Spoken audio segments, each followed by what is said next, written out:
قیامت کے دن مومن کے صحیفے پر سب سے عظیم نیکی،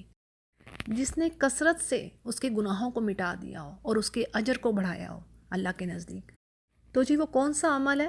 تو اس کے بارے میں حسن البصری رحمہ اللہ کہتے ہیں، اعظم ما یجدہ المؤمن فی صحیفۃ حسناتی یوم القیامہ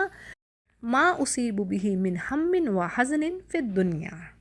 یعنی آپ نے کہا کہ قیامت کے دن مومن کے نامہ اعمال میں سب سے زیادہ بڑی چیز جو اس کے گناہوں کو دور کرنے والی ہے، دو چیزیں ہیں، ہم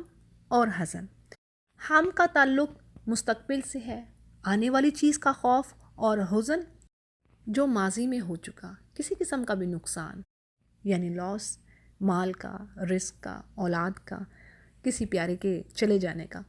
مختصر بات یہ کہ یہ جو مصائب ہیں، بلائیں ہیں، امتحان ہیں، ڈیفیکلٹیز، ٹربلز، ٹیسٹ، ٹرائلز، یہ سب بندہ مومن کے لیے سزا کے طور پر نہیں ہے، کیونکہ بعض اوقات ایسا معاملہ ہوتا ہے کہ اللہ سبحانہ تعالیٰ جس کے ساتھ محبت رکھتا ہے وہ اسے کسی نہ کسی آزمائش میں ڈال دیتا ہے تاکہ اس کو وہ درجہ عطا کرے جو اس نے اس کے لیے تیار کر رکھا ہے۔ یعنی دیکھیں بعض اوقات ایسا ہوتا ہے کہ اللہ نے اپنے بندے کے لیے کوئی ہائیسٹ رینک تیار کیا ہوتا ہے جنت میں، لیکن وہ بندہ مومن اپنے اعمال سے اس درجے پر جانے کے قابل نہیں ہے، تو کیا ہے کہ اللہ اس کو پھر دنیا میں کسی نہ کسی آزمائش، پریشانی یا بیماری میں مبتلا کر کے اس کو وہاں تک لے کے آتا ہے۔ جیسے آپ صلی اللہ علیہ وسلم نے فرمایا، اذا اراد اللہ بعبدہ الخیر عجل لہ العقوبہ فی الدنیا وَإِذَا أَرَادَ بِعَبْدِهِ الشَّرَّ أَمْسِكَ عَنْهُ بِذَنبِهِ حَتَّى يُوَافِيهِ بِهِ يَوْمَ الْقِيَامَةِ۔ اس کو ترمذی روایت کرتے ہیں اور یہ صحیح حدیث ہے۔ یعنی یہاں پر کیا بات آ رہی ہے؟ آپ صلی اللہ علیہ وسلم نے فرمایا کہ جب اللہ ارادہ کرتا ہے اپنے بندے کے ساتھ خیر کا،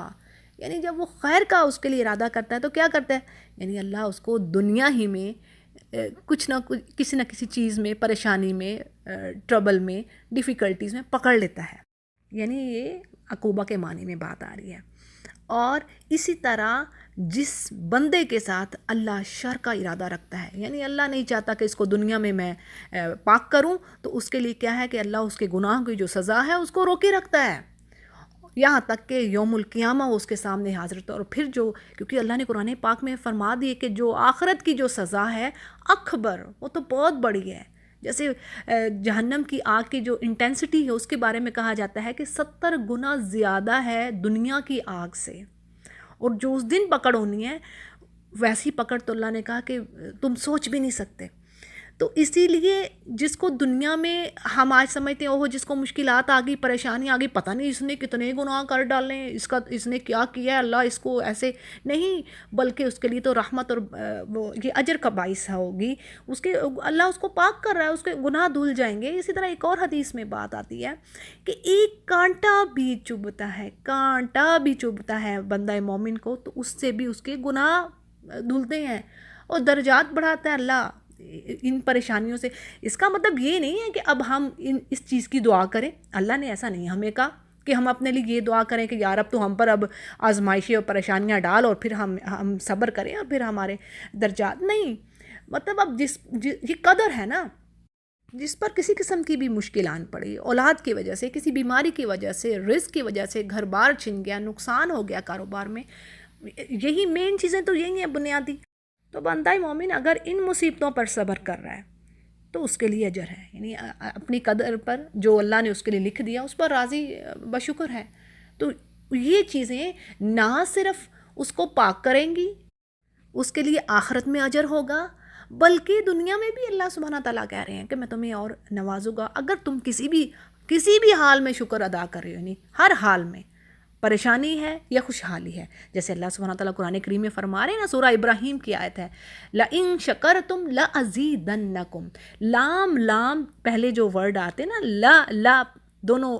ورڈ سے پہلے، تو اس کا مطلب ہوتا ہے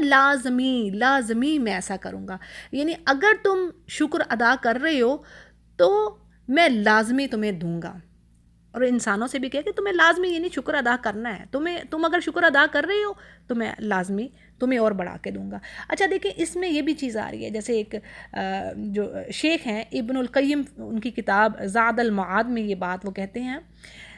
کہ دیکھیں یہ جو جزا وضع ہے نا، کمپلین کرنا، اگر کوئی کسی بھی قسم کی مشکل آن پڑی تو اب اس پر جزا وضع کرنے سے کیا ہوگا؟ کیا وہ ٹل جاتی ہے؟ نہیں، بلکہ وہ تکلیف میں اور اضافہ ہی کرتی ہے۔ اور آج آپ اگر یہ جو ڈاکٹرز کی بات لیں گے تو وہ کیا کہتے ہیں؟ مثلاً کسی بھی قسم کی سیریس بیماری پر وہ کیا کہتے ہیں؟ کوئی بھی بیماری ہو، کسی مسئلہ ہو، تو وہ کہتے ہیں جی، سب سے پہلی بات وہ کہتے ہیں اسٹریس نہیں لینا۔ صحیح، تو یہی تو اللہ بھی کہہ رہا ہے نا، لا تحزن، جگہ جگہ تو اللہ فرما رہا ہے دیکھو جو تم سے کچھ چھن گیا نا، اس پر تم افسوس نہ کرو، بس اب یہ قدر تھی۔ اور اسی طرح اللہ ساتھ ہی اس کے کہتا ہے کہ جو تمہیں دے دیا، جو مل گیا نا، اس پر اب فخر بھی نہ کرو، یعنی پراؤڈ نہ ہو کہ یہ تو میری قابلیت یا میرے جو اعمال ہیں، محنت ہے، اس کی وجہ سے ملا۔ یہ بات یہ ہے کہ سب اللہ کا فضل ہے۔ جیسے وہ آتے ہیں نا، قارون کی بات آتی ہے قرآن کریم میں کہ اس نے کیا کہا تھا، لوگوں نے کہا کہ بھی یہ تمہیں جو اللہ نے دی ہے اللہ کا فضل ہے، تو تم اس میں سے اپنی آخرت کا بھی حصہ رکھو، یعنی دوسروں پر خرچ کرو، اللہ کی راہ میں دو۔ تو اس نے کیا کہا، یہ سب تو مجھے میرے علم کی وجہ سے ملا ہے۔ تو اللہ معاف کرے، آج ہم میں بھی یہ چیزیں پائی جاتی ہیں کہ ہم کہتے ہیں کہ یہ جو سب کچھ ہمیں مل رہا ہے نا، جو رزق اللہ دے رہا ہے، دنیا مل رہی ہے، یہ خوشحالیاں، تو یہ تو ہماری قابلیت ہے نا، یہ ہم نے پڑھائیاں کی یا ہم نے کاروبار چمکائے اپنی اسمارٹنیس سے، اور یعنی یہ سوچتے نہیں کہ بھئی یہ سب اللہ کا فضل ہے، وہ چاہے تو پلک جھپکتے کچھ نہ رہے۔ اور پھر اسی پیج پر آتا ہے کیسے قارون کو اللہ نے دھسا کے رکھ دیا، ساتھ ہی اس کا خزانہ۔ تو یہ دوسری چیز میں نے ایک مینشن کی۔ اچھا، ابھی اس میں یہ بات آتی ہے، وہ کہتے ہیں کہ ایک تو یہ چیز ہے کہ جزا وضع کمپلین کرنے سے آپ کی تکلیف میں اور ہی اضافہ ہوگا، جیسے میں نے پیچھے ڈاکٹر کی بات کر دی کہ سب سے پہلے وہ کہتا ہے جی اسٹریس نہیں لینا، میں نے جو ہو گیا اوکے ناؤ، اب اس کو پازیٹیو لینا ہے اور کس طریقے سے اس یعنی نکلنا ہے، اس کا سلوشن کیا ہوگا۔ اچھا جی، پھر کیا بات آتی ہے کہ یہ جو جزا وضع ہے نا، یہ آپ کے اجر میں بھی کمی کرتا ہے، یعنی اللہ نے کہا نا کہ اگر تم ان چیزوں پر صبر کر رہے ہو تو تمہارے لیے بہت اجر ہے، جیسے حدیث میں بات بھی آ گئی۔ تو جو اس کے اپوزٹ جا رہا ہے، اب وہ اپنے اجر کو کم کر رہا ہے۔ پھر اسی طرح یہ بات بھی قرآن کریم میں اللہ سبحانہ تعالیٰ نے فرما دی کہ دیکھو بعض اوقات ایسا ہوتا ہے کوئی چیز تمہیں اچھی نہیں لگ رہی ہوتی، یعنی کوئی ایسے حالات پیش آ جاتے ہیں کہ ہم اس کو ڈس لائک کر رہے ہوتے ہیں، لیکن اللہ نے کہا ہے کہ بھی اس میں تمہارے لیے خیر ہوتی ہے، تمہیں اندازہ نہیں ہے۔ اور اسی طرح دوسری بات کیا آتی ہے، وَعَسَىٰ أَن تُحِبُّوا شَيْئًا وَهُوَ شَرٌّ لَكُمْ، اور یعنی ہو سکتا ہے تم کسی چیز کو بہت پسند کر رہے ہو لیکن اس میں تمہارے لیے شر ہے، یعنی اللہ کو پتہ تمہیں نہیں پتہ، وَاللَّهُ يَعْلَمُ وَأَنْتُمْ لَا تَعْلَمُونَ۔ تو بات یہ ہے کہ یہ جو آزمائشیں ہیں، اگر بندہ مومن ان پر صبر کر رہا ہے تو یہ اللہ کے قریب کرنے والی ہیں اور اسے پاک کرنے والی ہیں۔ دیکھیں آپ صلی اللہ علیہ وسلم کو دنیا میں سب سے زیادہ، یعنی آپ سے بڑھ کر کسی کو تکالیف نہیں پہنچی، جسمانی طور پر بھی اور ذہنی طور پر بھی۔ اور اسی طرح اور انبیاء کے اگر ہم قصے دیکھیں تو ان میں آپ دیکھیں ایوب علیہ السلام کے بارے میں دیکھیں، کس طرح اللہ نے ان کو بیماری میں مبتلا کیا۔ یونس علیہ السلام کے بارے میں دیکھیے کیسے مچھلی کے پیٹ میں کتنے دن رہے، یہ بھی ایک تکلیف کا باعث۔ یعنی اللہ نے اپنے سب سے پیارے بندوں کو جو پرفیکٹ تھے، جو معصوم تھے، اللہ نے ان کو آزمایا۔ تو اس کا مطلب کیا ہے کہ یہ جو چیزیں ہیں نا، یہ جو مصائب ہیں دنیا کے، یہ اللہ کا غصہ ہی نہیں ہے، ایسا نہیں ہے۔ ہاں بعض اوقات انسان کے اعمال ہیں، ایسے اعمال کرتا ہے کہ پھر اللہ ان کو، وہی پھر بات آگئی حدیث کی کہ اگر اللہ اس کسی کے ساتھ پھر وہی بات کہ اچھائی کا ارادہ رکھ رہا تو اس کو دنیا میں سزا دے کے پاک کر لے گا۔ اللہ نہیں چاہے گا کہ بھی تم آخرت میں، آخرت کی تو اللہ نے کہا تم سوچ ہی نہیں سکتے، وہ کتنی اکبر، بہت بڑی ہے۔ اور اس چیز کو یہ بھی سمجھنا چاہیے کہ یہ ایسے دوا، میڈیسن، ہم جب کوئی میڈیسن لیتے ہیں، کسی چیز کا ہم علاج کر رہے ہیں، کوئی تکلیف ہو گئی ہے، تو اب وہ ہمیں کڑوا جو ایک سلسلہ ہے پریشانی کا، ناپسندیدہ کام، ان سے گزرنا پڑتا ہے۔ بعض اوقات کچھ ایسی پرابلمز ہوتی ہیں کہ آپریٹ کروانا پڑتا ہے، ایک تکلیف سے گزرنا پڑتا ہے۔ تو آخری بات یہ جی کہ ایک حدیث پر بات ختم کرتی ہوں کہ آپ صلی اللہ علیہ وسلم نے فرمایا کہ بندہ مومن کی جان، اس کے مال، اس کی اولاد پر کچھ نہ کچھ یعنی تکالیف آ رہی ہیں، پریشانیاں آ رہی ہیں، یہاں تک کہ مرنے کے بعد، یعنی جب قیامت کے دن وہ اللہ کے سامنے حاضر ہوگا تو اللہ نے اس کو پاک کر دیا ہوگا، یعنی اس نے ان سب پرابلمز پر صبر کیا، تو اللہ نے اس کے گناہوں کو پاک کیا۔ لیکن اگین کہ ایسی چیز ہم نے مانگنی نہیں ہے، بس اللہ سے عافیت مانگنی ہے ہمیشہ کہ اللہ تو ہمیں عافیت میں رکھ،